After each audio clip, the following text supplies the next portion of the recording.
This episode brought to you by Audible. Hey, Audible. audibletrial.com/horror version for 30 days free and a book to get you started. For your book recommendation, I think it's Jen. It is me, Nailed yes. it. Today I am recommending Dante's Inferno because that is what this movie was based on. So guys, check out Dante's Inferno on Audible or whatever. This episode also brought to you by Nick B. Hey, Nick B. Fun fact about Nick B. He posted this to the Facebook group. This year for Halloween, he's handing out condiments that he gets from fast food chains. to What? trick-or-treaters. Really? Yeah. Like ketchup packets? Yeah. That's Why? genius. Why is that genius? I don't know because it's probably That's a Buttermilk horrible- ranch Ugh. ranch. and Taco Bell mild sauce. That's horrible. Why would you do that? Well, Nick B is an old person. That's how you get your He has like a drawer full of, random condiments and he has to empty it out once a year. That's how you get your house egged. Yeah, true. This episode also brought to you by John. All right. Hey, John. Let me tell you the truth about John.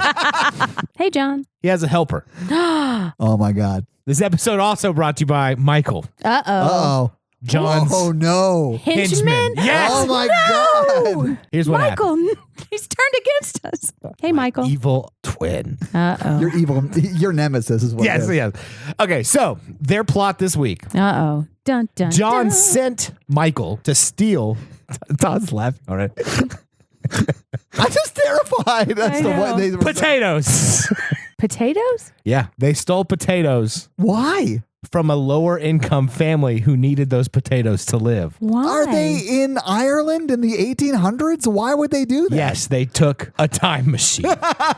They teamed up with H.G. Wells Uh-oh. and went back in time. So, John What is sent happening? Michael back in time to steal potatoes from a poor Irish family right before the famine. Why? Yeah. Did he get a lot of ketchup for Halloween and he had to use it on something? Bear with me. He brought the potatoes back to the future. Uh-oh. We're gonna go back to the future. Gave them to John. What? John It's not about you. It's your spuds that are the problem. John went to a nursing home, Yeah. What? pulled the fire alarm, and threw potatoes at the elderly. Why not just go to the store and buy regular potatoes? It's less evil. That way. Less evil. It's almost like you're making these up on the spot, Mikey. Yes, Mikey. Definitely not. And he would have got away with it too. Uh-oh. If it wasn't. For the patron formerly known as Matt. Now That's right. Matthew. Matthew? Matthew. Uh-oh. Hey, Matthew. Matthew swooped down Like a winged avenger. like a winged avenger. Wow. He has an umbrella that helps him fly. Like Mary Poppins. Yes, but badassier. He's a male E. Poppins. I mean, I'll allow it. So he swoops down to get between John and the elderly. And the potatoes, yeah. Does he stop them like Neo bullets? Well, some elderly got hit. Oh. I'm a level with you, Jen. One guy died. There was, but he was on his way out. I mean, yeah, he was past his prime. Yeah, listen, his potatoes were almost mashed. Yeah. So John runs away to fight another day. Right. All out of potatoes? And then we have a new player arriving. Uh-oh. Dun, dun, dun. Matthew Yeah. sends his sidekick, Who's his sidekick? also brought to you by Cody Roy. Cody Roy. Oh, my God. No. I thought he was on our side. No, he's on the side of good. He is on the side of good. Pay Yeah. attention. Oh, wait. What the fuck is going on? I have lost the whole train of the So story. Matthew makes Cody Roy pick up the potatoes, Yes. go back in time. It's a little bit of a power move there. Yeah. Well, that's a sidekick's life. And give the potatoes back to the poor Irish family, It's a loop. but only 10 minutes later. They call it a time travel paradox. And then cue credits. Wait, is this a screenplay you're pitching us? This happened. And it's just a small Irish boy Yeah. holding a potato with gingers in him, stick it like crunched into the potato. What is a ginger? No, a ginger. Denture? Dentures. Why can't you speak words? I've only read that word. Oh my god! Did you think he said ginger? I did too. ginger. I thought you were saying my Okay, name hold on. for Let a me read you minute the scene. too. A small ginger Who has read it? Irish boy What? back Okay. 200 years ago Right. gets the potatoes back. But Yeah. 10 minutes after they originally disappeared, Right, right? So right. for those 10 minutes, Their potatoes just They disappeared. almost died. Yes. Yeah. And then he grabs of a the famine. potato, turns it around, and dentures are sticking out of it. Why dentures? Oh, Because of the old people. because Matthew didn't take them off? Cody Roy was in charge of gathering Cody the potatoes. Roy, lock it up. He had to pick all the potatoes up, okay? Because You would Matthew think- just swooped off. And with his Okay. Mary Poppins umbrella. You would think he could shake off a denture. Yeah, I mean, It was really in it there. had that denture glue on it And the kid was wearing a potato sack the whole time. the whole time. The end. Just in case you're not picturing the potato sack. yeah. In case you're not laughing your ass off, you're just not picturing the potato sack. Mikey, I'm just going to say Roll credits. bullet points. Bullet points next time. dun, dun, dun, ba-da. You really underdid yourself.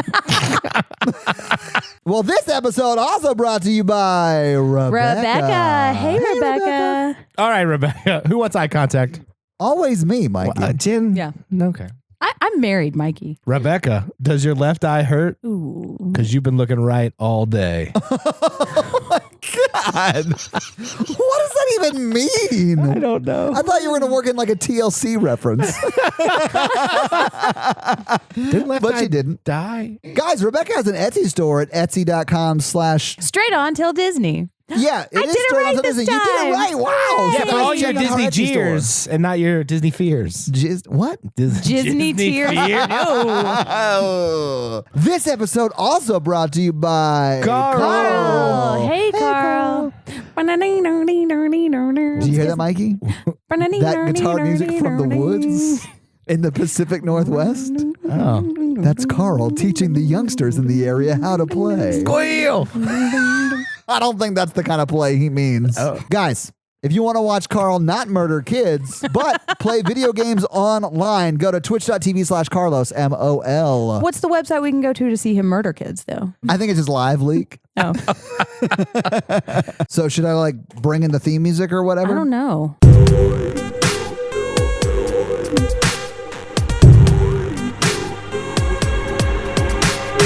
I just killed the ads and you're going to do this shit to me now? I don't think killed the ad. I killed the ads. One take. Did we have to do 2 takes? Well, that's Did I true. mention Hitler at all?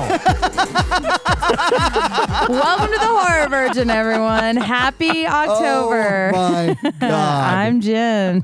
I'm Mikey. And I'm your horror virgin Todd, which means I don't like scary movies. And you guys, and this week I mean the listeners, Yep, the because listeners this is our this time. listener request episode, made me watch As Above, So Below. That's right. And you're jerks. Yeah, you were pretty scared by this one. Yeah. I mean, I'll say this. The first 40 minutes when it was just like Indiana Jane and the Temple of Doom or whatever, it was fine. It was when it got really scary towards the end. Read Shaky Cam Tomb Raider. Yeah, no, it was like Spooky National Treasure. It was like Spooky National Treasure. It's more Da Vinci Code than National Treasure because it deals with Jesus Christ. And the chapel that they went to at the very beginning was Rosalind Chapel, which is a chapel they go to in the Da Vinci Code. Oh, really? So this movie came out August 29th, 2014. Yeah. Have you guys seen it?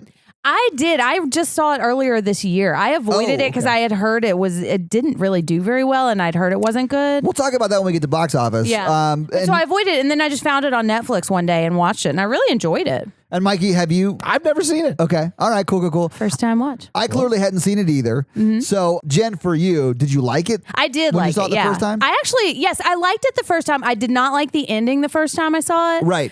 I really liked it a lot more this time because The whole movie or just the ending? the whole movie. Well, I liked the ending more this time because I understood why it was the way it was. And we can talk about that when we get there. Yeah, we'll get there. But yeah, but the whole movie, if you didn't hear in the ads, the whole movie is an allegory for the Inferno. Yeah. And so it just follows the basic plot structure of that. And that's the way the Inferno ends. So now that I could see what it was doing and I saw a little bit more of the pieces sprinkled in earlier, I did like it a lot more. Yeah. Cool. Mikey, did you like it? I liked it. I don't think I would watch it again. I liked this movie better when it was Indiana Jones and The Last Crusade. Right. Before shit got real. Mm-hmm. I mean, when they go into the temple. Yeah. No, I mean, and they heal someone with the. Yeah, I mean, you're not wrong. With the grill, and then like he has to take a leap of faith, and he has to like bow and like find the thing. The penitential pass. I haven't seen that movie in a long time. I haven't either, but I watched it so much. Yeah, when I know that movie in the back of my head. Oh, and the Holy Grail guard, and like it's all in there. He was a Templar. Yeah, we'll get there. That's Temple of Doom. That's Temple of Doom. Oh, It made me like. Yeah. That's the scariest part of the whole movie. I fucking hated it. Well, and when they rip somebody's heart out. Last Crusade. They go to a temple at the end. I did like Last Crusade. Yeah. And so there's an element of that too when they take the wrong stone. You chose poor. They didn't take the wrong stone in this one. We'll get there. Kind of, yeah. I didn't like this movie. There were some scary parts. I mean, it wasn't a horrible movie. Like, I understand why people do like it. I just hate movies that don't explain the end and that make you sort of infer things or like project your own shit on it because they're lazy writers. So I didn't like that so much. And now to hear that they just ripped off Dante's Inferno, I'm a little even more pissed. Well, and if I had not heard the Sum of All Fear talk about this show and tell me that it was an Inferno allegory, I wouldn't have known that. And because I feel like it's all there if you know the Inferno, but if you don't, I didn't see any of that. I mean, it's like C.S. Lewis style lazy. I mean, okay. I'll give it to it. I like that it was like some people's personal hell, but it didn't go into enough characters for me to understand why certain characters died. I've got fun facts about it. I get it. Like the girl being killed by Mole Man or whatever. Being beat to death with her like, head. How is that her personal hell? And then like Benji getting killed by the woman. Did I miss like why that was his personal hell? Well, they didn't necessarily get killed in the way that was their personal hell. They just got killed because they hadn't atoned for their sins. Well, I mean, but they would get taunted by their own personal demons, like the car crash and the phone call. And the phone call. So it showed up for like most characters, but then there was like three that was like, you know what? Just have like a creepy baby thing kill him. Well, let's get into this fucking movie, Jen. Okay, we start with Todd reminding us how much he hates found footage. I do. It's the worst. It is just close cut. I hate quick jump cuts and all that shit. I hate it so much. I love found footage. And I like well done found footage, and I think this is it. We can talk about that one. I've seen worse found footage. Like, yeah. I like some found footage. And so now we see legs in a car or on a bus, and someone is crossing the Iranian border, and she's it's a woman. She's entering of her own free will. Well, she says that into the camera because if I die while this is happening, and she explains that she's going to be going into a cave, and that cave is scheduled to be blown up at like midnight tonight or whatever. So yeah, kind of close there. She should have came the day before. She is kind of close. Yeah, I mean, because you got to get an earlier flight. What are we even doing here? Also, if you're trying to sneak into Iran, maybe don't take out a camera and speak English into it. Well, maybe it was a hidden camera. She was whispering, Mikey. It doesn't matter. Well, she didn't get caught. Anyways. That's a convenient plot. So she goes into an apartment or some kind of building. It looks like a place where a guy lives. Yeah. And he takes her down into a tunnel, and he's saying if they catch you, it'll be very bad for you. So they go into a secret, creepy tunnel. She's a woman. And she's like not Iranian. Yeah. Right. And so they're hearing sirens, and she wants him to leave. And so she finally goes into this little tunnel. Yeah, he's dug into the tunnel system from his apartment. Yeah. Well, and so maybe he was like, his apartment is placed on top of this tunnel to be a guardian for this thing. Well, that's a lot of projection you're doing right there. I would say that he definitely Shawshank Redemption his way into this tunnel, but for no apparent reason. Like, there is no reason. We don't even know how she met he just this has person. a really strict wife, and his escape plan failed. Instead of a poster of Rita Hayworth, it's like the Ayatollah, and she just like pokes through it, and it's like... Or we don't know who it is because it's just covered. Ayatollah Khomeini, it's fine. So she's going down into the secret tunnel, and we start to hear the sirens, and we're seeing like guards walking by, and so they're about to blow this tunnel up. The guards are honestly just making sure no one's in there because they're about to blow the fucker up. Exactly. Yeah, that's a good thing to do. Yeah. So she finds this stone with all this kind of writing on a tablet. Mm-hmm. And then but it's in the stone, like you were saying. Right. So she's like tracing it and trying to figure it out, and then she starts chiseling, and she just like punches through it. I think she kicks through it. Yeah. Yeah. Eventually, because they're starting to hear, and the time is running out. Yeah, she doesn't have time. And so she goes in, and she sees this giant statue that looks like a bull, and it reminded me of Baal, like Baal, not a weird thing. Reminded me. Not like one testicle, Mike. Yeah. You want to come? Where's my BA? No, we don't. No, not part of that cult. Explain who Baal. Baal is the false god that the Hebrews were, or the Israelites were False worshiping. is a hard word. I heard that was a really badass religion. You just ball till you fall. So, anyways, so Baal. You both hate that you laughed. I love it. So Baal, Baal, it was the god that the Hebrews or the Israelites were worshiping while Moses was on the mountain getting the 10 Commandments, and they came down and he cast them out or did whatever. I don't remember. Pretty sure it was 15 commandments, but yeah. Was it? Yeah. Yeah. Oh, and then he dropped it, Yeah, right? he dropped one of them. Yeah. So, but it looks like a giant bull, and it's got carvings on it. It looks like the Merrill Lynch bull, yeah, it kind of does.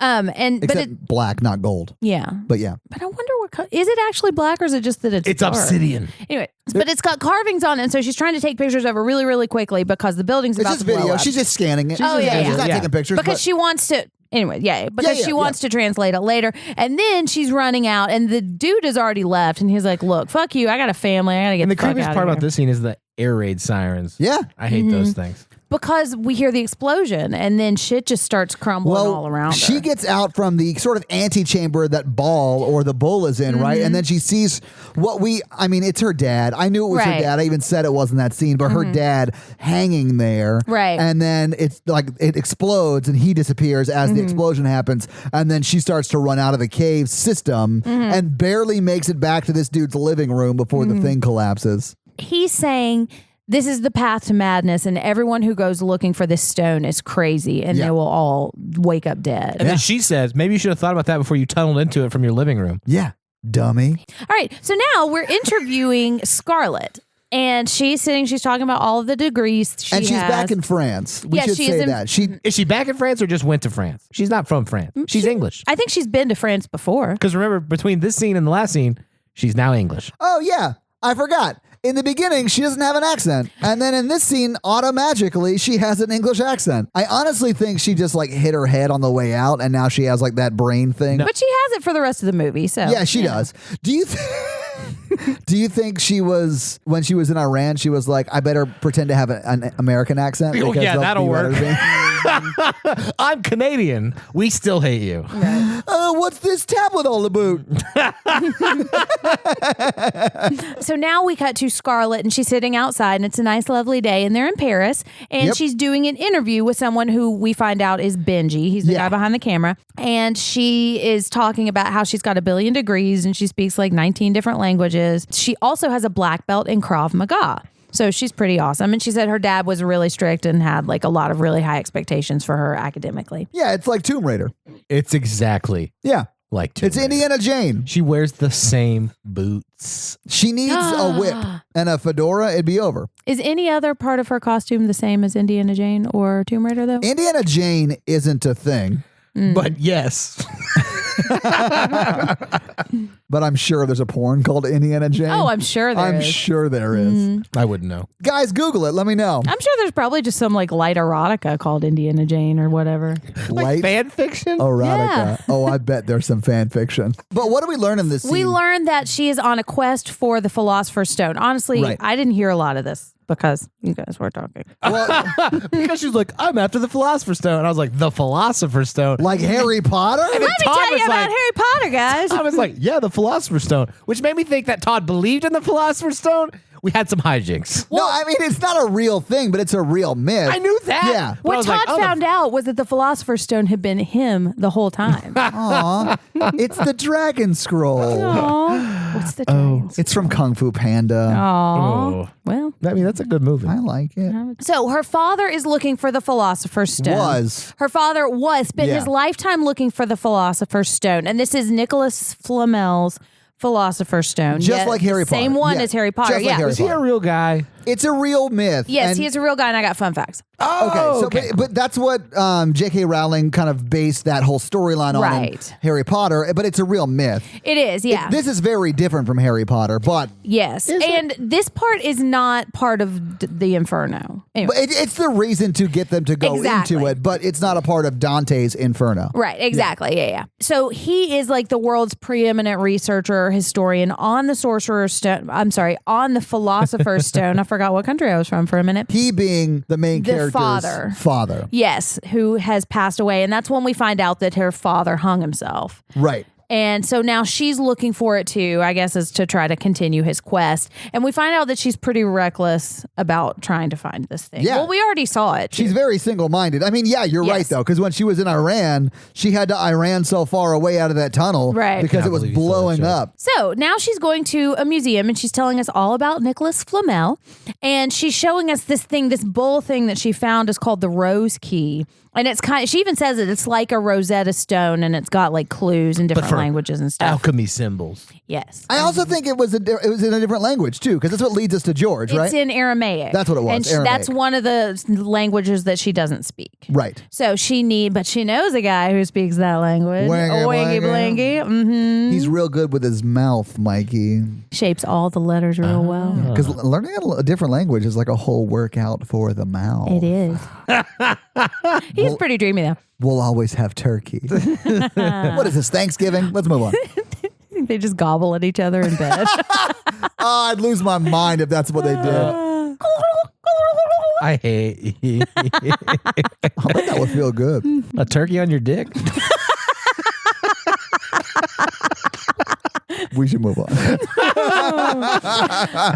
right. So now she goes to see George in Paris. And Todd, what building was this that she was in Paris? Todd's been to Paris. Actually, Jenn has been to Paris. I've never been to Paris. I have been to Paris. It looked like Rosslyn Chapel. That's right, yeah. But I don't know if that's true, so don't fact check me. But they go to it in the Da Vinci Code. Do they? And that's the reason I thought I recognized it. I don't know if it was for sure. She mentions the Rose Key, so that's what made me think it was probably the Rosslyn Chapel. She goes to this Rosalind Chapel. It may or may not be Rosslyn She goes to like a chapel in the Paris. And George is there, and he apparently just likes to break in and fix clocks. Even though that probably would make him like $100,000 doing this one job. Right. Yeah, because it hasn't rung in 240 years, Mikey. Or 4 years. Yeah, we might have misheard. There's no telling. He's fixing the clock in what may or may not be Rosslyn Chapel. Right. And Scarlett and Benji go sort of confront him. Not confront him, but like, hey, can you help us? We're trying to decode this stuff, and you speak Aramaic. We need your help. And he's like, fuck you. Yeah. You left me in Turkish jail last time. And no, that is not a sex thing. That was actually the jail you left me in. It might have been a sex thing, Jen. It was the best weekend of his life. Yeah. But yeah, he doesn't even want to hear it. And he's got these sweet ass sexy glasses on. He's got like watch repair glasses. Like a bunch of I know. He does. What bothered me the most about this scene is that the bell starts working when he's talking to her, and he's not working on it. He had an assistant. And the assistant was like, finally that glasses dude left so I can actually fix this thing. Did he have an assistant? Yeah. I didn't even see the assistant. I don't know. I thought Benji just kicked something and it started working again.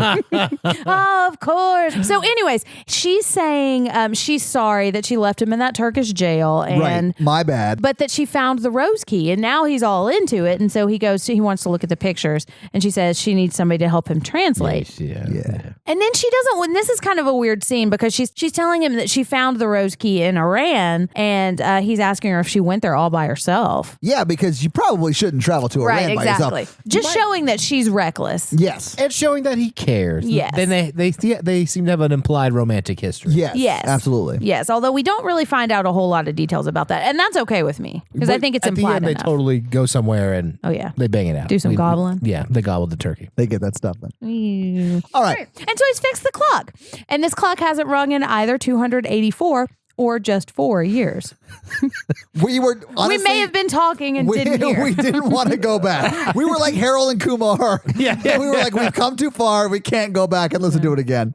The best part was like 284 years. Blah, blah, blah. And I was like, I think he said 4. And I was like, oh, my bad. Okay. That makes more sense. But so the bells start ringing and they're standing on the balcony and just watching, and all the Parisian people are like, what the fuck? I thought that clock had been dead for 284 years. Or maybe 4. just 4 years.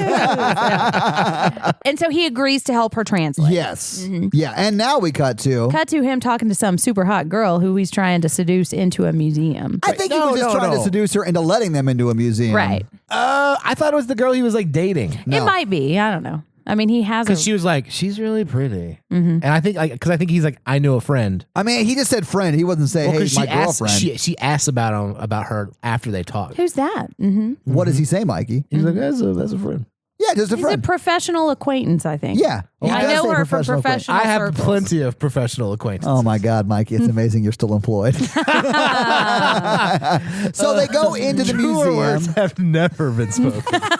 So they go into the museum and they start looking at this. Yeah. It's like it's a the same tombstone. plaque. It is the same plaque, but it's like a tombstone sort of thing. It's above his grave. It was his gravestone, but it's in a museum. Gravestone. Right, Thank you. yeah. That's right. So they only have 10 minutes in this museum also. Right. And That's how he had to seduce that girl to get them in, I guess, after hours. 10 minutes It for is. 10 minutes. 10 minutes in heaven for 10 minutes in the museum. Yeah, Nice. exactly. Anyway, so they get this tablet and they start decoding it, and they're like, the keys on the back of this carving. It's on the back. So like they take it down and set it on its front so the back is revealed. And this part is really cool. Yeah, it was. And then she like does this MacGyver trick and kind of gets the whole back wet. And She gets her like artifact luminol and sprays it. Yeah. And then she lights it on fire and then it reveals this code. Yeah. Right? And then they take a picture of it, put the thing back, and then go outside. Yeah, it's really cool. It's like invisible writing ink. Now, here's the thing, though. She has all this luminol chemicals, but she doesn't have a book of matches because she's got to get it from somebody else. No, she didn't have that. She stole it from the cleaning crew. Oh, did she? Yeah. Oh. That's why she was talking about like you can make this stuff out of like cleaning products. The part was actually hilarious because she's like, we could make this out of cleaning products. And then like camera like swings over to like a cleaning cart. Dum, dum, dum. Yeah. All right. So the next thing is they're standing outside and looking at this because they took a picture of this fire writing. Yeah. And so he's translating, and it's a riddle, but it's what is lost shall be regained, and the gates of hell or something. And it's this long riddle-y kind of thing. So they start doing some hell math, and they're calculating where different places in hell are and where they're going to have to go. So they figure out through the hell math that they have to get 370 feet below the earth. Yeah, because the original devil's number was not 666. It was 741. And then after it was 741, it was 616. And then it was changed to 666 because those numbers are correlated to the emperor of Rome's name. Really? And Nero was the last emperor of Rome, and his name equated to 666 in the alphanumeric Roman alphabet or whatever. Todd's fun fact. So where'd the 741 come from? From whoever emperor that was. I don't remember their so when there names. was a new emperor, Yeah, so the number would change because they were persecuted by Rome until Constantine made the religion in 1312 or whatever, made the religion Christian. Yeah. No, one of the emperors made Christian the religion. Really? Yeah, Emperor Constantine. All right. Welcome to the conversation. The Constitution. There we go. Conversion, because they converted the religion. But they talk about the Council of Nicaea in Da Vinci Code. Yeah. Because that's when they voted on the books that got put into the Bible. So, but how can they get 370 feet beneath the earth? Well, luckily, there's tunnels under Paris. Catacombs, Yes, baby. they're called the Catacombs. Which And I don't know anything about the catacombs, really. I don't. I know a little bit about it just because I did some research on it, but I know that they're super fucking creepy, and I would never go down there. They said there were 6 million dead people down That's there. true. That's a no from me. Do you want the fun facts about the catacombs now? Yeah, let's do fun facts now. 'Cause it's going to bother me the whole episode if we don't talk about it now. Yeah, and I think it makes it a little creepier knowing that they filmed it there. Ooh, Fun facts. That's what they call sections of pet stores where there's combs for cats. Oh, really? yeah, cat. No, those are catacombs. Oh, damn. It's close, though. Yeah, Oh, almost. Yeah. So the catacombs are the catacombs are a real place in Paris. They are limestone pits. And so what happened was there used to be a big cemetery called Les Innocents Cemetery. There were lots of dead people in the cemetery, and they started to smell. And there was one year in particular where there was a ton of rain, and this giant retaining wall broke. And so all these bodies just spilled out all over the place. God. So like, okay, well, we got to figure something else out. So they built the catacombs in these lime pits underneath Paris. So they put all the cats in there, and then they built the doggocombs and put all the dogs in there, and then the humanocombs. Doggocombs are in Germany. Oh, Okay. my bad. That makes sense. That makes sense. It's the metric system. But it took them 2 years to bring all of the bodies from the Les Innocents cemetery into the catacombs. And then they started bringing other bodies from the cemeteries, from other cemeteries around the city in there. And then I think they just started putting bodies in there. So yeah, there are 6 million bodies in the cemetery, give or Good Lord. take. Yeah. That's a lot. I know. So all the skulls and everything you see and the bones are real bones from real people. Oh, Jesus. So yeah, totally haunted as fuck. But yeah, really interesting. And it's 186 miles long, I think. All right. So they figure out that they can go to Flamel's grave through the catacombs, but they're going to have to burrow through the earth to do that. Yeah. And they're looking at this thing, and apparently there have been 2 collapses throughout the city over like the past 200 years.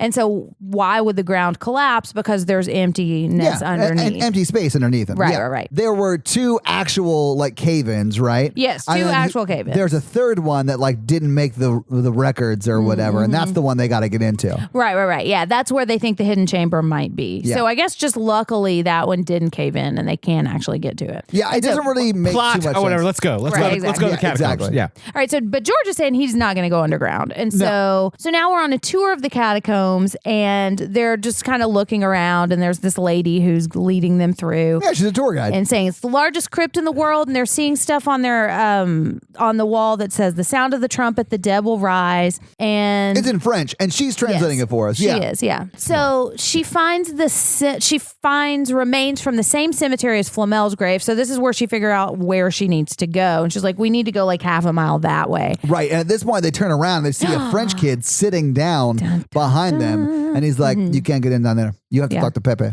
Papillon. Not Pepe the frog. No, yeah. Papillon. Papillon. That's Pepe Le Pew. My bad. So anyway, while they're talking to this French kid, and the French kid's like, you've got to talk to Papillon, the lady tour guide comes up and says, hey, keep up with us, you nerds. Ghost, come on. But in French, yeah. Keep up with us. And then they start to go, and then Benji turns the camera around to look where the boy was, and the boy's gone. Oh, no, it's like he was never really there. Yeah. He just has ADHD. He's moving on to whatever's next. Oh, I've been there. Yeah, he's moving around. Squirrel. I gotta go. How'd I get in the catacombs? I left the oven on. Oh, jeez. So now we're back above ground, and George and Scarlett is explaining to George they got to find Papillon. Right. And they can find him at this club. At the club. They got to tear the club up. Papillon is obviously at the club. Yeah. Yes, of course. So now they get their club attire. Yeah, which they do. They go in, and the camera slowly looks at this really weird looking girl. Well, she's the same girl you see in the tomb. Yeah. Singing. Yeah. Does you see her a bunch? She's the guy who kills Benji. And it reminds me of the girl in VHS. But she does have that look on her face. She does, yeah. Yeah. So she is, if you look at this through the Inferno, she is actually one of the warners before they actually get there. Yeah, the hymn singers or whatever. Yeah. That's a kind of, I think she's like a white wolf that warns him away and kind of chases him down into the tunnel. Anyways, that's a reference to the Inferno is what I think her point is. But it was really creepy because then we see her later walking by a window and she's still there and she's still just creepily looking She at is him. wearing white in this scene. She is, yeah. So we find Papillon. And she's asking him if he can take her into the tunnel. He's like, am I a fucking tour guide? I don't look like a tour guide. And she's saying that we Do I think... look like a tourist? Exactly. Which she does. Well, yeah, I mean, she's not from that. She looks less like she doesn't have a camera and like a bandana and a fanny she's pack. definitely had a followed camera. around by a dude with a camera. Yeah. She looks I'm like a sorry, fucking she tourist. doesn't have like a touristy camera and a fanny pack. And like No, she's in like club attire and a camera. right. She looks like a Hilton. She's like an Instagram influencer. Yeah. She is. Gotta They're get some like good pics down there.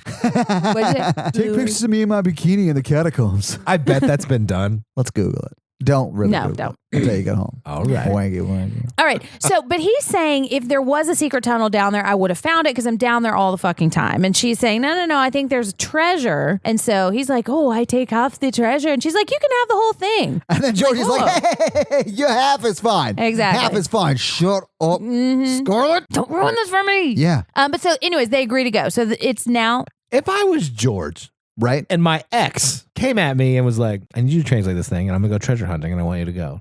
Right. I would not be involved in that in any way, shape, or form. I'd like No. read her thing and I'd be like, as I discussed with you before, I need space.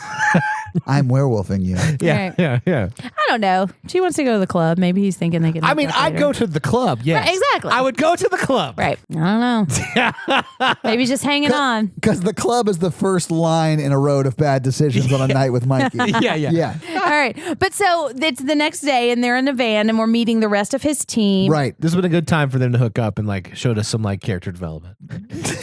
Well, but yeah, I mean, I think he's hanging around because he does still care about her and he's worried because he knows like she's kind of a loose cannon adventurer, you know? Yeah, and she rushes into shit, and maybe Yeah. he can save her life by helping even her out. Okay. But this is where I guess it cuts to the next scene, and they're like in a van with Papillon, his girlfriend, whose name starts with an S. Suxi. Suxi. And she's a banshee, and that's some pop culture reference that I didn't get. I don't get it either. All right, well, cool. But yeah, and so we see Papillon has got burns on his hand. Yes. And we find out later how he got them. Yes, we do. Yeah. And we meet their other friend. Yeah. much.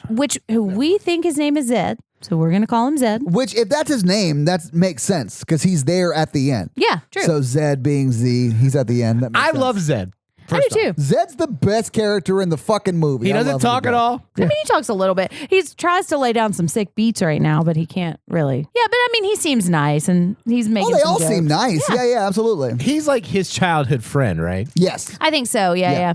So they're following Papillon. Papillon's telling him, "This is how we get in there, and you got to go real quick because if the police catch us with all this stuff that clearly says, hey, we're going down into the catacombs now, then we're going to be fucked." And these police are ultra aggressive. Yeah, because when they get there, and George goes with them, and George the whole time is does. like, I'm just going to walk you to the entrance. I'm not going This is in. George's mistake. You sleep with her after the club, and then you say, you have fun in the catacombs, honey. Yeah, text me when you get out. Yeah, I'm going to chill out and watch the movies. Exactly. Yeah. Bring me the dragon scroll. It'll be fine. Yeah, I mean, the closer you get, he's going down in there. Ain't that the truth? Yeah. After that club, you're always going down in there. Man. So they get all the way to this teeny little hole in the. Oh my god! I didn't. There's no look. We're just gonna have to get over this because there are lots of holes in this movie. Yep. More and more mysterious and dangerous as we go. So get it out of your systems right now, guys. That is 100% true, Mikey. I mean, she's not wrong. And They the do only way out is through. The holes do get more dangerous the further you go back. What has fire? It burns. Yeah. That's the bad Stay away from that hole. Yeah. Honestly, if any of her holes are fire, stay away from all of them. Jen. Do more, Jen. Do more. And honestly, wetter. It does. I mean, And then eventually there's blood. gross. Gotta get those stains out. All right, listeners. I think, are we done? Do you want to do some more? Wrap it up, boys. I mean, I'm sure this is going to come back. Of course. You definitely want to wrap it up before you go in those caves. Yes. Oh, yeah. You don't know where the caves have been. So now we're going into a tunnel, and they find the teeny tiny little hole that they're going to crawl through, not sexually, Right. but I'm just laughing because Mikey's laughing like it's funny to me that Mikey's laughing so much. All right. Sorry. Jen, All right. We will be serious. okay. All right, Jen, tell me about the tiny hole. I'm ready. So they go to a tiny little hole that's got all kinds of tags on it. Yes. They call them tramp stamps. Okay. So Okay. they get to a tunnel Yeah. within a tunnel, Yeah. within a train track tunnel. Tunnelception. Yes, it's tunnelception, and they're going to even more tunnel inception it by crawling inside the seption tunnel. But George is trying to say bye to them. Yes, And he this is where they get jumped by the police. Why did He's he just getting cold say, feet. Why did he just say bye at the van? He should have said bye at the van. Because he really wants to get in that tunnel. That's true. He already got in last night. He didn't get in. No, he didn't. She They told didn't him have out. sex that night. Yes, they did. No, they did No, they not. didn't. He translated her tablet. Whoa. They went and found Papillon. It's They not went- transactional, Mikey. Yeah. Love is love. Yeah. That was not love, friend. She has the right to say no matter how Whoa. many It does. favors. Doesn't matter how Wait, many wait, wait. things How many you've favors? translated. I'm just saying they had a lot of special moments They They have. did, yeah. and some alcohol. They had turkey. And if She's single-minded, though. He's single-minded. She's not finding. She's not letting him in there until she finds the stone. Yeah. I'll Yeah. narrate this part. Uh-oh. They're like, hey, let's crawl into the hole. That's not sexual. And then they're like, out of the darkness of the tunnel, Yeah, it it's was like scary. a 28 days later zombie. This police officer doesn't go, hey, kids, stop. He goes, I'm going to tackle one of 9 people climbing into He this doesn't hole. say anything, though. He just does that. He just starts beating a guy. Yeah, and this is when George, who was like saying bye, like jumps into the hole to get away from the cops. Right. I would have just ran out of the tunnel. Me too. I would have run away. There's no way in hell, I'm Dante's American. hell or real hell, exactly, that I would go into that hole. I think going to jail in a foreign country for He's already been to jail in Turkey. Yeah, Turkey exactly. Parisian prisons are better than fucking Turkish prisons. And this is like a trespassing. This is like a misdemeanor. This is nothing. Right. Yeah. I mean, like, It's illegal to go into the catacombs. I think that's he wasn't in the. He was in the train tunnel. He also had zero gear. He could be like, I was telling them to not do what they were about to do. Yeah. I'm on your side, cops. Let's arrest them. Wrap Wrap it up, boys. Let's go. Suspect Oui, oui. is holeless. Exactly. So he could have been fine. Yeah. And not jumped in that hole. Anyway, either way, it's a plot point. They've got to get him in that hole Exactly. as fast and as hard as they can. So the cops run in, he jumps down the hole, and pretty much everyone gets down the hole except for the cops. And then Papilia starts lighting fireworks. Papilia? Papillon. Papillon. Papillon. It's not what you do to potatoes. I'm gonna Papilia. So Papillon does like throw fireworks, and it just scares the cops once you away. get into a hole, you want to celebrate. And he does. Yeah. So now that they're in the hole, now Jen, they're all what are they in the doing? hole. Yeah. Anyway, so Benji gives George a new headlamp. Yeah, because he has retrofitted their headlamps with cameras. Yeah, and now we find out what a shitty girlfriend Scarlet is because Benji's like, why doesn't he like holes? Well, George is freaking the fuck out. Yeah, he is. Yeah. And we find out that his little brother died in a cave when he was a kid. So, of course, he doesn't like caves. It's real sad. We've lost a lot of good guys in tight caves, Mikey. Is this some kind of sex joke? Yes. Yes. The earnestness of your yes is what sold that. All right. Oh, geez. Listeners. This is a Todd and Mikey episode. Yeah, we need a whole joke counter. All right. And so now she's going up because she thinks now is a good time to apologize because he never returned her calls. She's like, you never called me back. And he's like, yeah, fuck you. You left me in a jail. Yeah. And she's like, I couldn't let the trail get cold. Anyways, she's so single-minded in her focus to get this rock I think it starts with a C, Jen. I was gonna make a rocks off joke. So anyways, he's mad at her because she keeps like destroying all of her relationships to try to find the Sorcerer's Stone and is fucking everybody else and doesn't matter. Right. And then like his brother died there and now he's stuck there and he's got to he's freaking out. Also, he's a rational person who doesn't want to be in a fucking haunted cave. Yeah. So now they're going down another tunnel and it's really creepy. And there's one that has water in it. And fun fact, It's a wet tunnel. We get it. it. Wet. Yeah. No. But fun fact about wet tunnels. Oh. The water table under Paris has risen a lot in the last couple of hundred years. So a lot of the catacomb tunnels are flooded, but it's with clean and cool water because it's from underground, not polluted. Interesting. Interesting. So you could drink it? I mean, yeah, but it's probably got body parts and stuff in it. Oh, good call. Don't drink bony water. No. I will not make that mistake again. I bet you will. All right. Well, all right.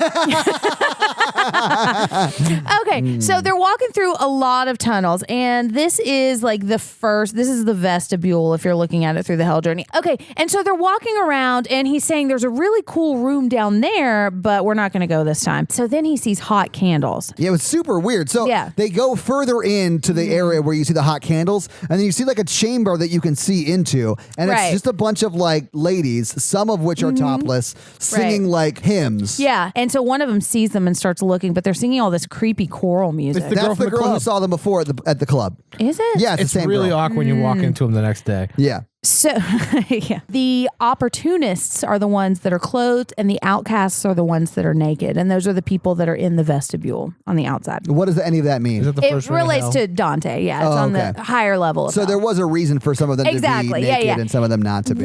Yes. And it wasn't fully naked. It was like topless and not topless. Right, like varying levels of it. Yeah. So that's what that's representing. And lots of times if you see things like that don't quite make sense, it's a reference to the Generally, Inferno. when I see stuff like that, it doesn't make sense. Just file it away for later. Okay, and so now we get to a part that really fucked me up because I would never want to do this. So they find this, it looks like a shelf, except it's a tunnel, but it's just like on a pile of bones. Yes. Yeah. And they're going to crawl through this tunnel. Well, first they have an argument because she's like, I want to go down the other way. That looks quicker. And they're like, that's the haunted tunnel. Exactly. Yeah. I have a friend that went in there 2 years ago and we haven't seen him since. Exactly. Latoupe. And he used to live down here, which is fucked up.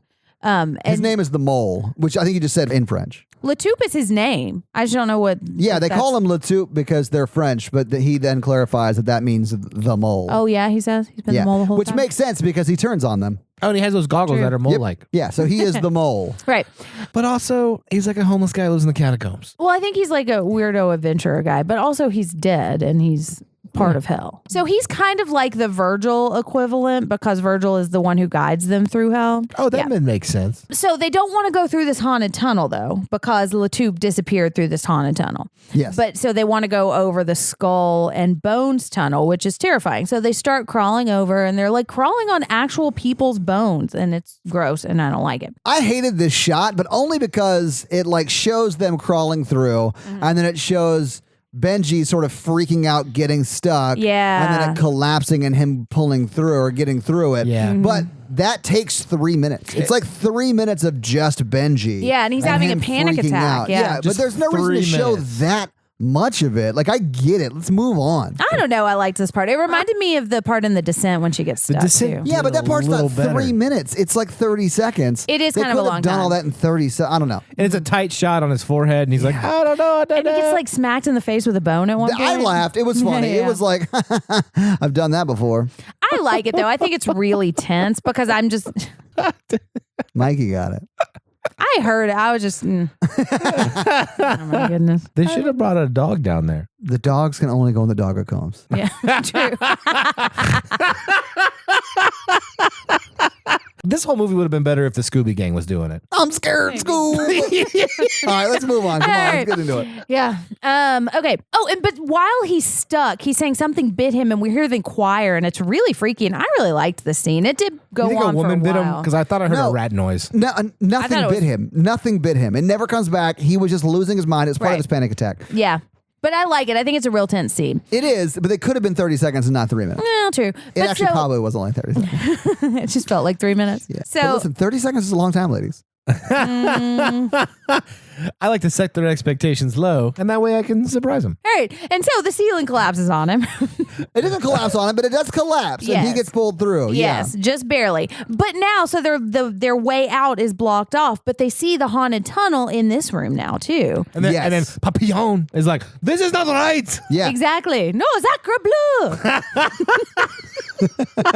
And he even says, like, I've been this way before. This is not where we should have been let out. Exactly. It's supposed to be a straight shot, not this sort of thing. And that is the haunted tunnel. We should not go through it. Exactly. And I've never been this way before. Right. But then we see that his tag is on the tunnel wall. And he's like, So, oh, my free what the fuck? spread. No, the tag is not me. But so now we know something is amiss. The whole movie is a miss. But then they break down the little passageway that was sort of blocked up and go through it The evil tunnel, yeah. because they have nowhere else to go. Oh, but except this- for out, which they should have done. Well, no, No, because they blocked off. So they go in the haunted tunnel, and this is when, and they hear a phone ringing, which I really liked. And since I'd seen this a second time, I knew that that was her father calling. Yeah. From when he tried to call her and she didn't answer and he killed himself. Spoilers for the rest of the movie.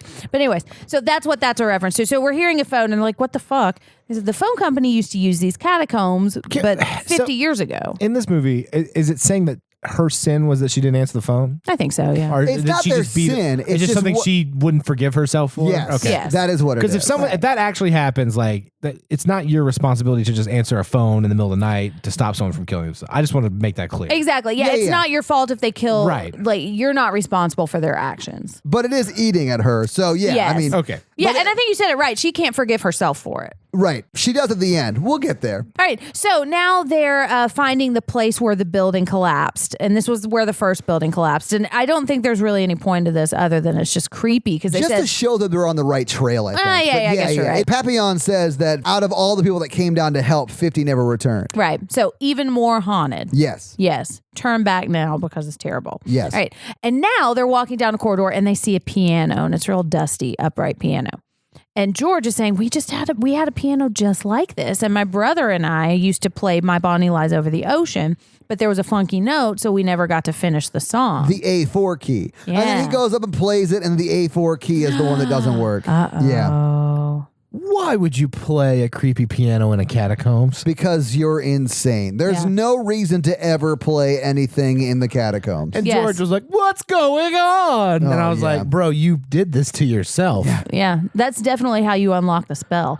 So they play the creepy as fuck piano, and then they walk further, and they hear the phone ringing again. They do, and yeah. then Scarlett starts running towards the phone, finds the phone, picks it up, and it's probably, I guess, her dad's voice. He's saying, why won't you talk to me, Scarlett? Yeah. Yeah. So she's picked up the phone now, and she didn't before. It's actually the guy she took on the last catacombs. Oh, is it? Talk to me. Yeah, maybe she went on a date with Latoop and she just left him down there like she left dude in Oh Turkey my jail. God, that's what it was. After she I'm took thinking of- the mole spelunking, she was done with him and just left him in there and no one returned his calls. They call that the spelunk and plunk. And then, speaking of spelunkunking, they find Latoop, who was there the whole time. Yes. So it was him that called. Well, this is after she hangs up the phone. They see him there. And they're like, oh my God, you've been down here for 2 years? He's like, yeah. I've been here for 2 years. You didn't ever come back and look for me. Yeah. And none of you should be here. I think I would murder him at this point. You would just go immediately to murder? I would have made weapons out of the piano, and then as soon as I see someone who's possibly dead, I'd be like, we got to kill you, bro. I hope we're never estranged for 2 years. I know. If I meander back into your life, you're going to kill me. I would have the phone thing, like the cord and like the hanging out part of the phone. Choking him out with the receiver. And If we ever get stuck in the pod loft, Mikey's going to murder us. Yeah. No, you guys are safe, but if we run into people from our past, we got to kill them. The nurse? Yep. Oh my God. All right, anyways, so now they found Latoop, and he says, here, come with me, I can show you the way. That was a French accent, everyone, just in case you couldn't tell. So yeah. Come with me, I can show you the way out. Yeah. Because they're trying to find a way Right. out. You want at the this way point. out? Yeah. And the ceiling starts to crack, but he says the only way out is down. Yes. And they find this terrible well with boards covering it that just looks like a well down into the pit of hell. And I wrote, what the fuck? Because don't go down there. Yeah, although I guess absolutely they not don't go have a down there. choice. I mean, they can't go the out way any other they way. came in is caved in. Exactly. So they cannot go out that way. Right. They've got to go in deeper, Mikey. And she's saying there's a chamber down there that will show them the way out. Yeah. I'm always looking for the chamber. The Chamber of Secrets? Yeah. I'm going to see if I can slither in. Nice. All right. So now they're rappelling down this long, deep, dark hole. Yeah, Yeah, they they are. Don't say it. I want to, they are count in this. I fucking know, episode. That's listeners. awesome. I apologize. I'm trying to keep it together, but they're rappelling down this deep, dark hole, and Benji. Keep going. So Benji slips down, and his hand gets real bloody. It's just tearing a hole right through his flesh. It is. It really is, though. Yeah, it is. Giggles aside. Yeah. It's terrifying. Yeah. So she's wrapping his hand up and she says, it won't stop bleeding. Have you guys ever had that rope burn kind of thing? No, but I've seen The Descent and it is Not to that extent, but yes. Never to that extent, but that's happened to me too. I was at Climb Nashville, and that sort of thing happened to me while I was repelling somebody, and it hurts. I mean, does. Before it even breaks the skin, it hurts so bad. So And it sucks because your instinct is to hold tighter. Exactly. Yes. Yeah. But while that's happening, he falls on top of George, Right. and then they fall to the bottom. Right. Yeah. But they're okay once they get down, except his hands all fucked Except up. his hands are all fucked. Right. But yeah. And so then they're just walking around this tunnel, and then George slips, and I think this river just kind of appeared there, or he slipped into it, and it made the sound all weird. Yeah, he just slipped into it. Did I tell you guys my right ear closed up for a month? Yeah. You I've have had that happen. I've had an ear infection that closed up my ear. It does sound I like had to that. go You're right. get it vacuumed out or whatever. Yeah. It sounded like that. Yeah, Yeah. it does. Yeah, all muffled. And Yeah. for a minute, I didn't know it was supposed to happen. And we were just trying to figure out what had happened with the sound. But they're knocking and stuff. But then they hear a really, really, really loud sound and growling. And then we see a small boy in the corner. Yes. And I think that's George's little brother. It's got to be, right? Right. Does But- anybody see him? I don't know if Not anybody sees then. him at that We point. do. And so they get to a dead end, and now they start fighting because they don't know how to get out. And they're all just real stressed out. And so they start talking about this pharaohs because they see some markings on the ceiling. Yeah, this is the Ptolemaic hinge. Oh, yeah, That's what it's because called. this is Yeah. the thing from the beginning that was on the back of the gravestone. This is that poem or whatever that was. Right. It's telling them how to defeat or get past this room. Right. The Grill Diary. What a Ptolemaic hinge is, Ptolemaic. I think it's just Ptolemaic. Yeah, that's because it. Ptolemy was the pharaoh. It's a Ptolemaic hinge, and the way you do it is you have to take out the exact right stone, or the ceiling will collapse on you and you'll die. Right. But anyway, they Da Vinci code to figure out which one to do. pull out. And they it's the seventh one. So they pull it out, and then this thing reveals, this capstone moves. Right. They and do can some go hot in. planet math is what I called it. Yeah. Because they were getting real excited by it. Oh, too. was Copernicus a thing yet? Right. And they figure out it's 7. And, And the then they moon go. counts, and also the sun too, and I love you, but we can't say it yet. And so the I don't stone think they ever say it. They don't. So after the hot planet math and they save the day, they roll a stone away, and there's an even worse hole for them to crawl into. The stone rolls away by itself. It does. But yeah, and they do crawl into that even worse hole, Mikey. Nope. Lock it up, Mikey. Nope. Nope. All right. And so she crawls down in there and she takes a peek and she says, oh my God, you've got to see this. He's like, and then he goes, what is it? And she goes, says, you have to see it. Right. That's not an answer to the question I asked. Not helpful. I've lived this. And so they go into the chamber and there's a tomb and it's a Knights Templar laying on this giant grave. And he's dead, but he hasn't rotted. He's been dead for like 700 years. You would have touched the body, right? It would be 700 years because it was the 1300s that they got killed. Yeah. Yeah. At least the ones in France. And there's more clues on the wall. I'm impressed with your Todd's history knowledge. I am a super nerd for history. I love it. I would have touched this body. Oh, yeah. No. I would have taken his sword. I didn't see a sword, but they should have been buried with their sword. So, yeah, I would have tried to find it, too. It's a demon-haunted sword. No, I would've took his armor. They're not in hell yet, and you need a weapon. I would have taken the armor and dressed as a Knight Templar. Yeah. So now there's clues on the wall, and she says you have to see something illuminated or something. And she says, in the darkest dark will reveal the lightest light, or something like that. Yeah, something like that. So they turn off all their lights, and they see in this water that's in one corner of the cave, there's light coming through. They're like, where's that coming from? Right. And then she just jumps in and starts swimming over to it. Well, she's got to punch through some stones first. That's true, yeah. She goes on the other side and she gets into this chamber, which the first thing she sees is a bunch of treasure. Behind a sort of a... Like a gate. Like a gate, yeah. That may or may not be a trap. Because we've seen The Last Crusade. Or is it Raiders of the Lost Ark? Last Crusade. So we know, don't ever go for the treasure because it's just a decoy for the real treasure. Or honestly, I learned that in the first 10 minutes of Aladdin. So she's going into the room and they all follow her and we see her looking at this wall thing with a bunch of clues on it and she's crying. She says, I finally found the stone. And they all go in there and they're just excited because there's a bunch of treasure. Yeah, and they're trying to get the treasure while she figures out the stone. So she's telling us the myth about the sky The and earth the god earth. and the sky goddess. Right, yes. and they birthed the sun, and the sun got jealous, so they can only touch it with their hands and their feet. And they swallow them up. Yeah. Right, and so she digs out the philosopher's stone that is the sun in this hieroglyph. Right. And she says, what a way to hide the most valuable stone on earth, putting it right next to a bunch of treasure. So people won't look at it because they haven't seen Indiana Jones yet. You have chosen wisely. Scarlet chose wisely. The other members in the party chose poorly. Yes. And yeah. This represents the what level? Greed? Yes, it is greed. It's the fourth level of hell. Because the Scooby Gang, the not quite so Scooby Gang, has pulled the fence away and is about to bust into the treasure chest. Yes. Yeah, get those doubloons. And then the ceiling collapses on them. That's what happens when you try and get the booty without you got to get consent. Yeah, you got to get consent. She'll elbow you right on the head.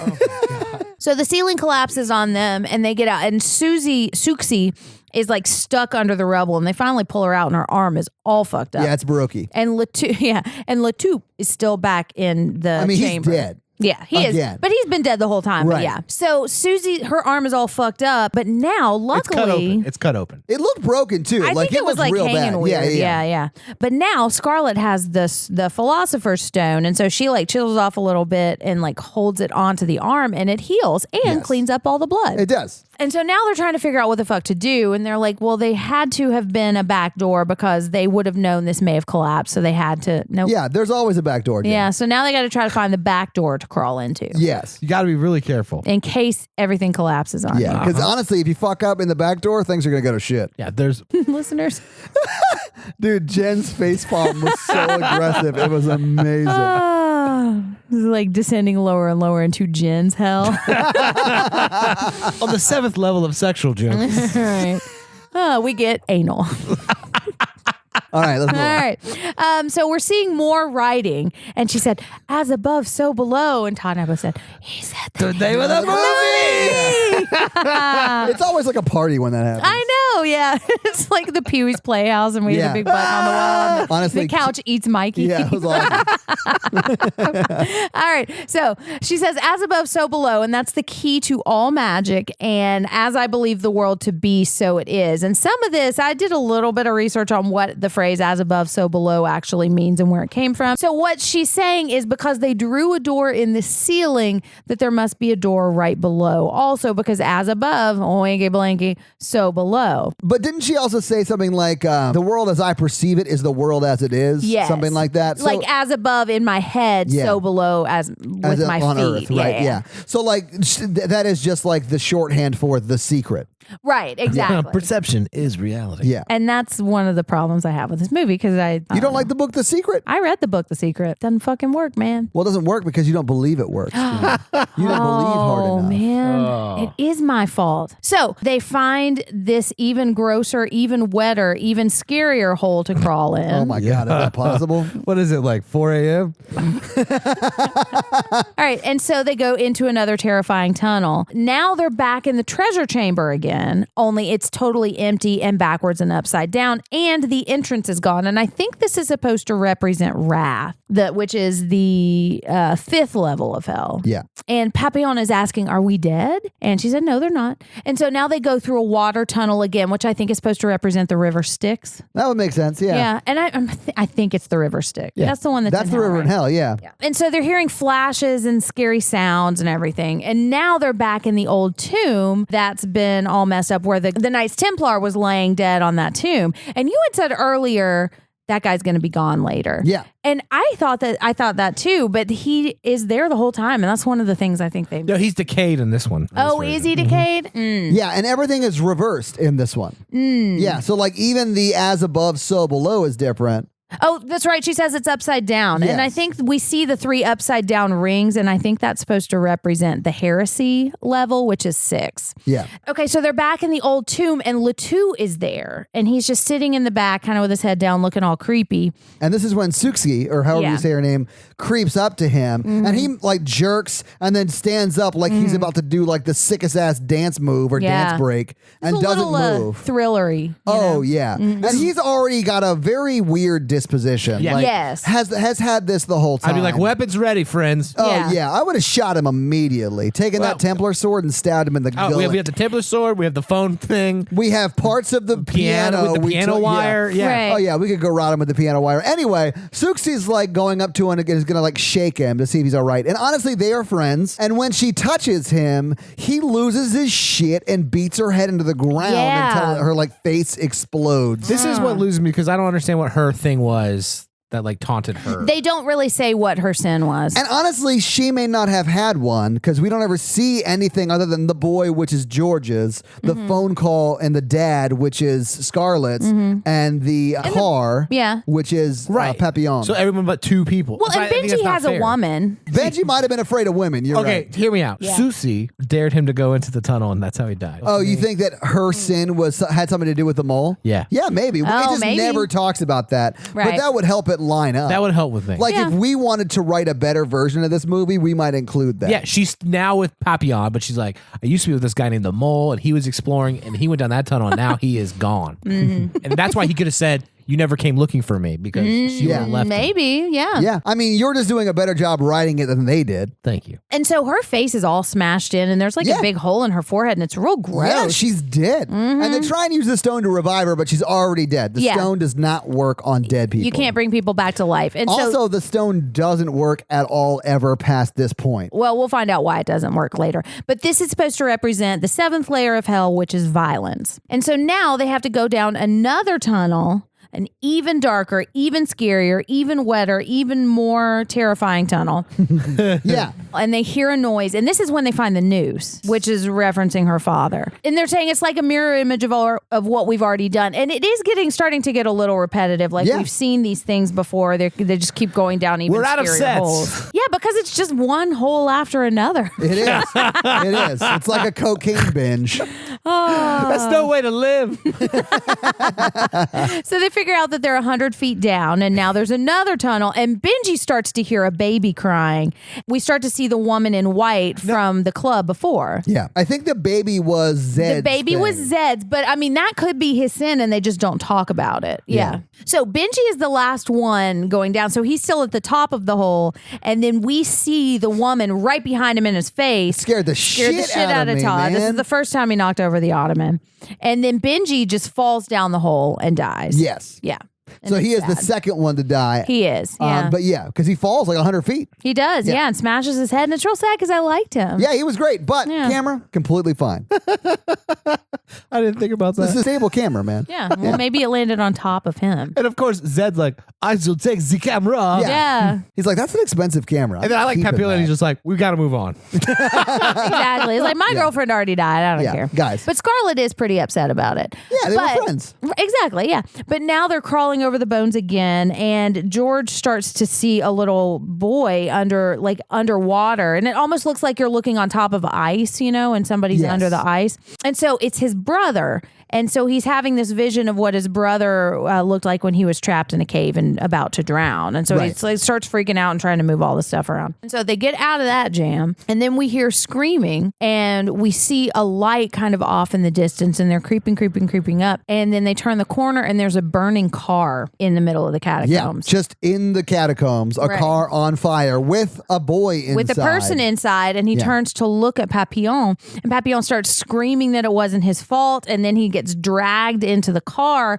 and the car disappears and crumples into the ground and sucks him in, and his feet are sticking out the and top. kicking. He's like head first, body buried in the ground, and only his knees up are showing. Right. Knees down, I should say, Right. are sticking up. With the Right. metaphor, with him saying it wasn't his fault, didn't he already come to terms with that? I don't know. I mean, probably not. Yeah, I don't know either. Like, why did he get murdered? Well, because when they're talking about why his hand was burned at the beginning when they were in the van, Oh, they're he won't like, talk about yeah, it? we don't talk about it. So He I won't don't know accept- if he didn't maybe accept that. Right. He probably was in an accident. The car caught on fire, and he chose to save himself and not drag his brother or whoever that was out of the car. yeah, Well, probably it was on something like fire. Yeah, he burned himself getting out, or maybe Yeah. burned himself Trying trying to to get help it, but him, yeah. stopped. Yeah. And left and let that person die. Yeah, and so that's what he's feeling guilt Yeah. about. I'm not probably. saying he deserves to die, but I Right. think that's probably what it was. So this is supposed to represent treachery, which is the 9th level of hell. And the reason his feet are sticking out like that is because that's what the people in this level of hell in the Inferno are looking like. And I remember seeing that for the first time, and it really kind of messed with me. It's like, that would be terrible. Yeah. Because I was like, can they get him out? No, they It's can't. almost hellish. It is hellish. Yes. So they're hearing more noises, and they're going around a dark tunnel. And we're hearing the trumpet. And earlier she had said, when the trumpet rings, the dead will rise. Yeah, that was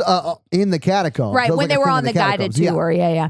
Which is also reference to the second coming Yes. and the resurrection. But yeah. Right. And so they see a man in a black robe walking past, and it's really creepy. And it's like smoky. He looks smoky from the chest down. Right. Yeah, he Yeah. does, And I think this guy is supposed to be either Judas, or maybe this guy is supposed to be the devil. So there are faces in the wall, and then we see there's a chair, and this guy is sitting in this chair, and he's just making these grunting noises, and it's really creepy. Yeah, he's doing his own thing, just in the middle of the chamber there. Yeah, and so George is up against a wall, and there's a face monster right behind him, but just looks like a still face, and he's distracted by something on the other side of the tunnel. I mean, it looks like a statue. It sort does, of. Yeah. kind of like a gargoyle Yes. kind of Yeah, It thing. looks like yeah. it looks like faces screaming in marble, but in the rock wall. Yes. You're But it's- sliding around it. But it's not. It's a giant stone marble face monster who bites the shit out of George's neck and scares the shit out of Todd, and it was the second part time he knocked scared over me. the ottoman. I Yeah, it was terrifying. I think man. this is probably the scariest part of the movie for me. Man, it got me. Because he jumps out. He doesn't just jump scare out. He jumps out and attacks him and bites a giant chunk out of his neck. Yeah, he does. And they have to Gross. and it's this whole production where they have to fight him off and then drag him down into the catacombs. And they're still down in the middle of hell. They're Yeah. not safe yet. So she's trying to get the stone out, and the stone's not saving him. And this is when she realizes it's not the right stone. And I think he's saying something about vitriol or something. I'm not Yeah. sure. But she He realizes. whispers that as she's trying to heal him, and they're pressing that, I guess, piece of clothing into the wound. Yeah. Yeah.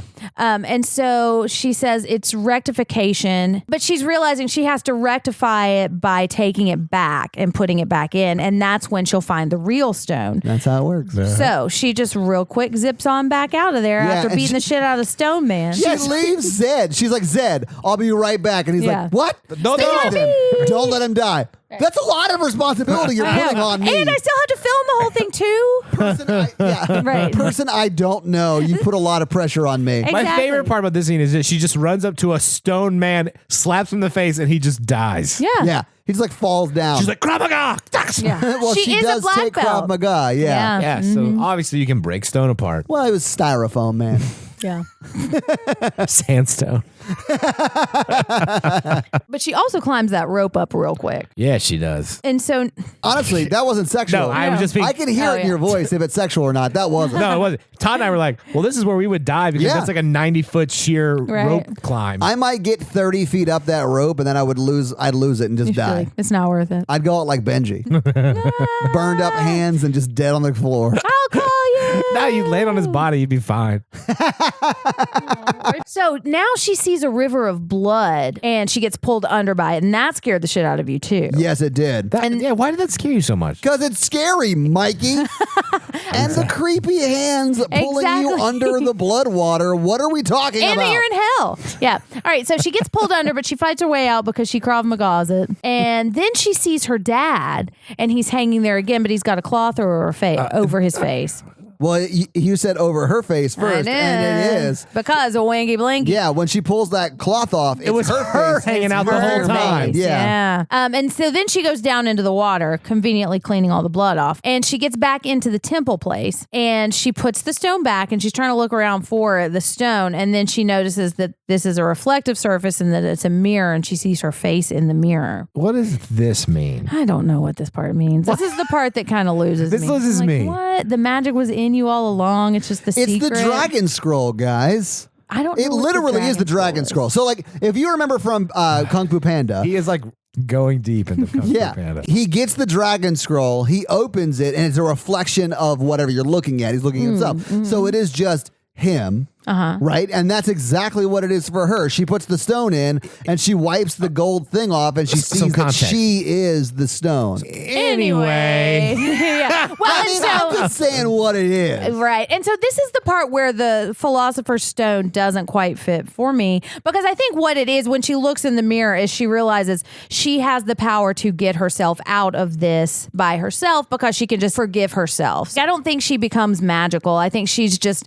No, she becomes magical. She heals the guy. No, I know, but I think if you're in hell, like the whole metaphor of being in hell, she's found the way to get herself out of hell. Oh, it's like bad relationships. Like, how do I get out of here? You wipe that mirror clean, and you're like, I set myself free. Right.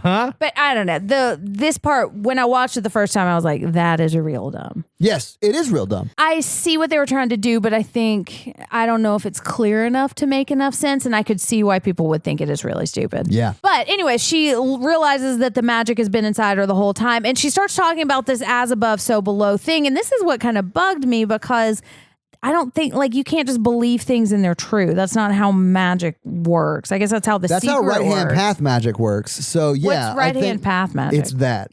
Really? Yeah. So it's a lot of that stuff. It's a very, very big thing, and I honestly don't understand much of it, but really? That's well, I mean, a part there's of it. like, I think positive thinking is great, and I think that you set yourself up for failure with negative thoughts a lot of times, but I mean, anyways, so now she realizes that she's got the power to get them out. So now she ninja kicks her way back to George through all the obstacles. Yes. And we see that there are a bunch of hooded people coming to try to get them, and this is when she's saying, as above, so below, and as I see the world, so it will be. So she's kind of magicking her way back there. Yes. And if she is really in hell, that's kind of like a hell of her mind. So I could imagine she's just kind of learning to overcome it. It's like when she finally realizes what the Matrix is, and when Neo starts to believe. Yeah. And so she sees her dad hanging, and she goes and she says, I'm sorry, and I should have picked up the phone. And it's like she's releasing this pain. And this guy she's in love with is bleeding out on the floor, like the layer below them. But she's going to take time to hug an illusion and say, I'm so sorry I didn't answer the phone. It's symbolic. it is symbolic. It's And he's symbolic. like holding onto his neck, bleeding out. He's like, this is the worst date I've ever. Worst third date ever. Yeah, I bet that turkey jail doesn't look so bad now. Gobble, gobble. All right, so now she gets back there, and this is the part that really bugged me the first time I watched it, because she kisses him and heals him. So I guess Well, if she's she also is, holding his neck, too. true, and if she's the magic stone, I guess, whatever. I mean, you just haven't heard the Huey Lewis and the News song. Oh, The Power of Love. I do like that song. It's from Don't my take favorite money. documentary It about don't time take travel. fame. It don't take the Philosopher's Stone to heal that neck wound. Yeah. All right, whatever. Let's move on. All right. And so now they're running and they see an even bigger hole and they have to take the plunge. Yeah, and they do. But they literally like hold hands. They but do. Doesn't she like address them? Yeah, she's like, we got to rectify our shit. We got to just jump. And that's how the Inferno Leap of ends. They have to jump down Satan's belly, climb down Satan's belly, jump into his navel to get out. It's called the bottomless pit of penitence. Okay. And it's like a reverse leap of faith. So what they do first is they're releasing themselves of their sin because she has just come to terms with her guilt about her father. Just release it, Mikey. Yeah, just let it go. Just let it out. Don't hold it back anymore. Oh, are we at the end? Yeah. Okay.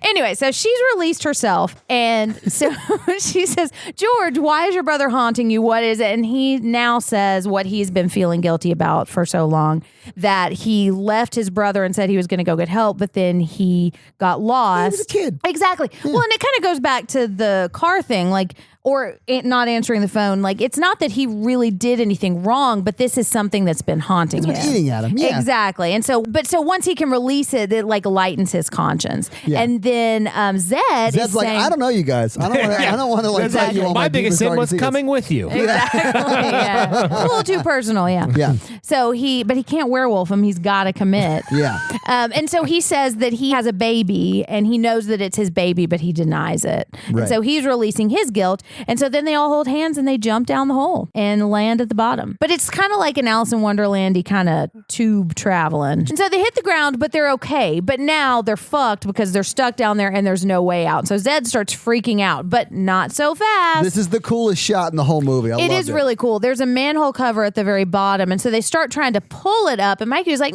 no, you push it. And so they push it. They push it real good. Yeah. Nice. And so they push it in a little bit to the side. So push and then to the left just a little bit. The pulling out comes later. Yeah. Yeah. They pull themselves out. Yes. You have to do that. You have to do that. That's the important part. Oh my God. Anyways, all right. So now Mikey's had some mistimings.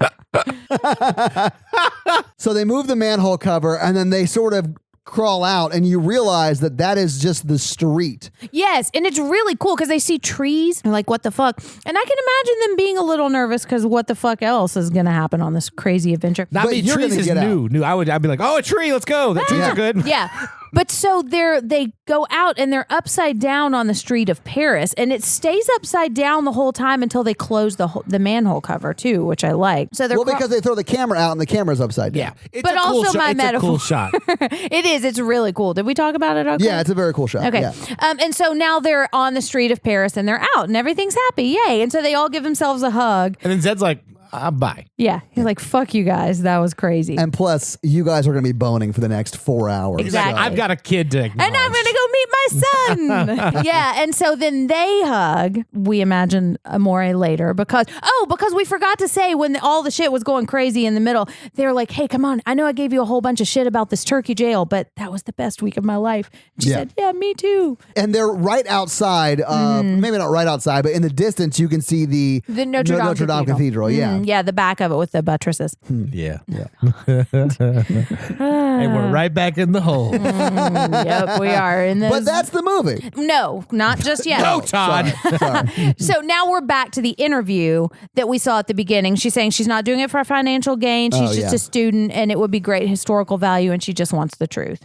And so I think that's kind of relating to just tell yourself the truth about the things that are causing you guilt and pain and shame and that's what's going to set you free. And that's the movie. Yeah. I like the metaphor of the movie. It bugs my movie critic mind that the people down there were like, we're just going to willy-nilly murder you without explaining your sins. That part destroys the movie for me. They're the B cast. See, and I don't care so much about that because I think maybe if they had drawn that out a little more, It would have taken 2 seconds because they didn't spend much more time on the main cast sins. No, they did not. Fair point. Doesn't bother me because I can just imagine that they were terrible people or something. I like the ending and I like that Jonah and the Scarlet get together at the end. I like the point of it, like releasing what's causing you shame. And I like seeing like a depiction of the Inferno that's, I think, more interesting than reading that book or watching a movie like that. So I thought that was a well done thing.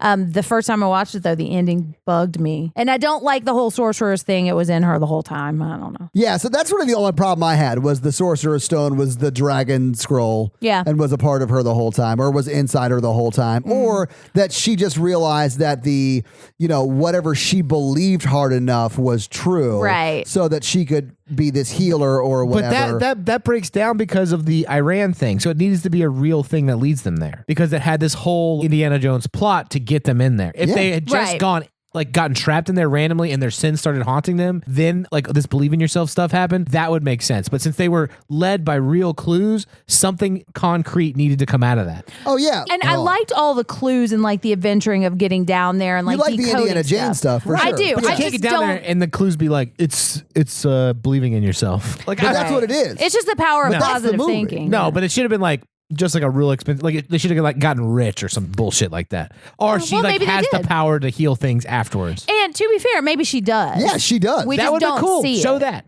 Anyway. She's gonna heal that dig later.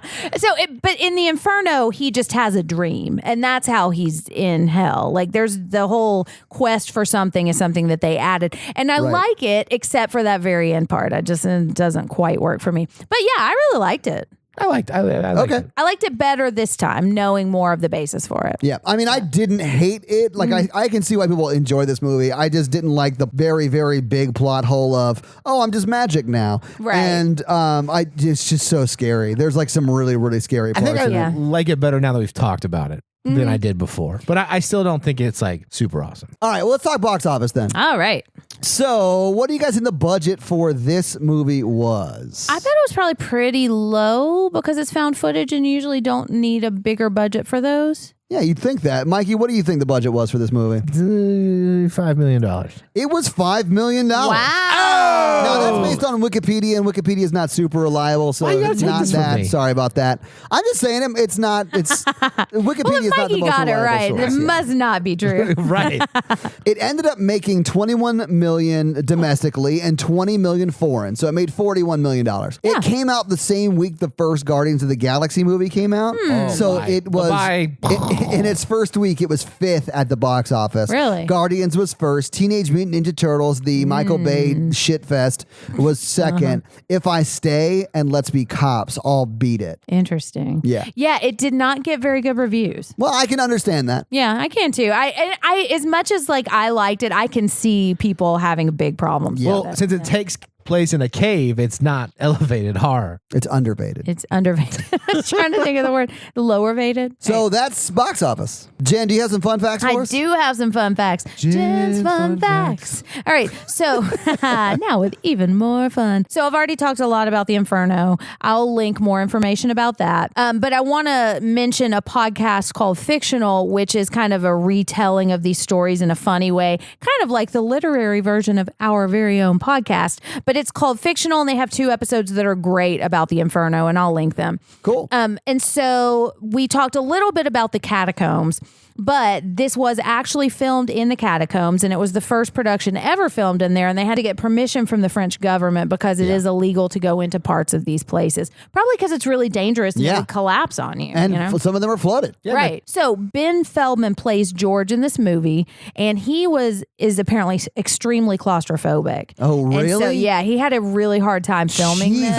I know. He's like, I really want to be famous. I know. But oh gosh. I know. I'm taking when one he for the was- team, man. When he was like, I'm not going in there, he was not acting at all. Exactly. Yeah. He's like, I don't go underground. Yeah. So he would have to film and then go out and take breaks a lot. That because does not he would, surprise me, freak yeah. out. Yeah. He's great in Superstore. Glad he got some work. But I imagine that probably helped him a lot and that a lot of his reactions were very natural because he was terrified of this. I mean, he's great in this movie. He is. Yeah. I think, Not acting at all. but I like him as an actor too. Oh, I think he's great. So the phrase "as above, so below," I'm going to link an article which has a little bit more information about this too.